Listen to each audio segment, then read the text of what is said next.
அந்தந்த துறை சார்ந்த அமைச்சர்கள் அந்தந்த துறைக்கு பதில் சொன்னா நல்லா இருக்கும். ஆனா எல்லா துறைக்குமே ஒருத்தர் 2 பேர் தாங்க அமைச்சர்களே பேசுறாங்க. அதனாலதான் இவ்வளவு தூரம் டைவர்ட் ஆகுது.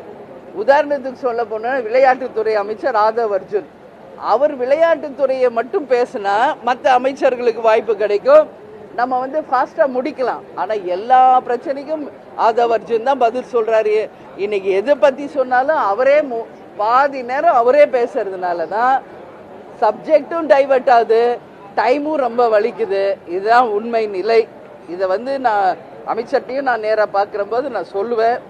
அதனால இன்னைக்கு மெயினா மின்சாரத்துறை தமிழ்நாட்டுக்கு மிக முக்கியம் மானிய கோரிக்கையில. அந்த வகையில பார்த்தா என் தொகுதியில இன்னைக்கு NLCல இருந்து மின்சாரம் தயாரிக்கிறோம். ஆனா விருதாச்சலம் தொகுதியில மக்களுக்கே மின்சாரம் கிடைக்கிறது இல்ல, விவசாயிகளுக்கு அதுல மின்சாரம் கிடைக்கிறது இல்ல.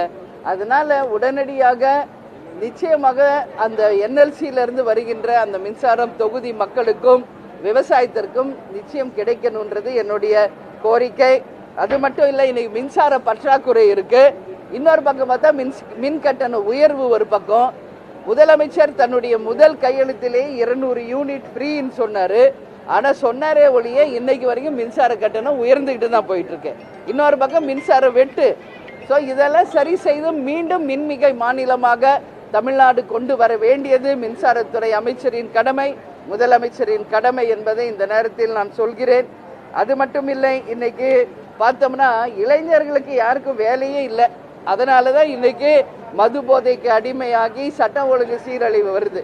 அதனால IIT, பாலிடெக்னிக் இது போன்ற பல்வேறு அவங்களுக்கு பயிற்சி கொடுத்து அதன் மூலம் வேலை வாய்ப்பு இளைஞர்களுக்கு அதிகமா தரணும் என்பது இன்னைக்கு சொல்றோம். அதே மாதிரி கேங்மேன், அதாவது மின்சாரத்துறையில வேலை செய்யும் கேங்மேன்கள் மொத்தம் 5391 பேருக்கு இன்னைக்கு வரைக்கும் வேலை உறுதி செய்யப்படவே இல்லை.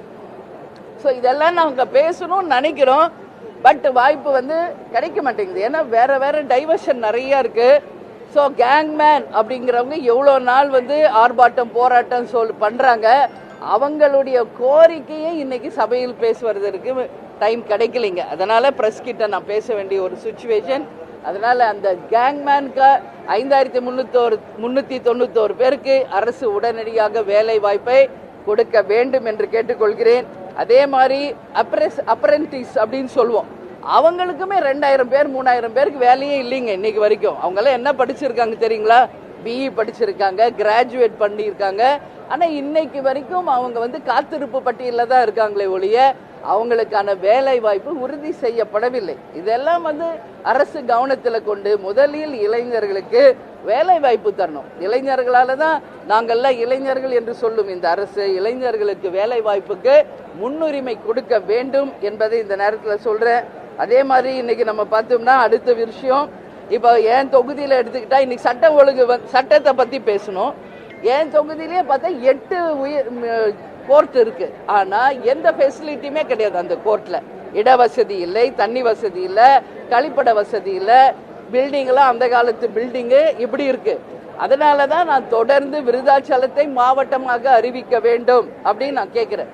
ஒரு மாவட்டமாக அறிவிக்கும் போது அங்க உயர் நீதிமன்றம் அதே மாதிரி வரும், அதே மாதிரி கலெக்டர் ஆபீஸ் வரும், எல்லா ஃபெசிலிட்டி வரும். ஆனா அந்த 8 கோர்ட்டையும் சரி பண்ணணும் அது அப்படின்றதையும் நான் சொல்லியிருக்கேன். இலவச சட்ட ஆலோசனை குழு தமிழ்நாடு முழுக்க அமைத்து ஏழை எளிய மக்களுக்கு உதவி செய்ய வேண்டும் என்பதை இந்த நேரத்தில் நான் கேட்டுக்கொள்கிறேன் துறை சார்ந்த அமைச்சருக்கு. விருதாச்சலம் உங்க எல்லாருக்கும் தெரியும், விருதகிரீஸ்வரர் ஆலயம் மிகவும் பிரசித்தி பெற்றது. இன்னைக்கு இந்து அறநிலையத்துறை சார்பா இன்னைக்கு வந்ததுங்க மானிய கோரிக்கை. அங்க ஒரு கோயில் இல்ல, விருதகிரீஸ்வரர் ஆலயம், கொளஞ்சியப்பர் ஆலயம், வேடப்பர் திருக்கோயில், அதே மாதிரி கோரக்க சித்தர் திருக்கோயில், அதே மாதிரி பார்த்தோம்னா செம்பையார் கோவில், இது போன்று பிரசித்தி பெற்ற ஆலயங்கள் விருதாச்சலத்தில் இருக்கிறது. எனவே அறநிலையத்துறை இதில் கவனம் கொண்டு விருதாச்சலத்தில் இருக்கின்ற அத்தனை கோயில்களுக்கும் நிதி உதவி செய்து அதை கோயில் மாநகராக அறிவிக்க வேண்டும் என்றதையும் இந்த கோரிக்கைகளை இன்னைக்கு அவையில் பேச முடியாததுனால இன்னைக்கு பிரஸ் மீட்ல சொல்றேன்.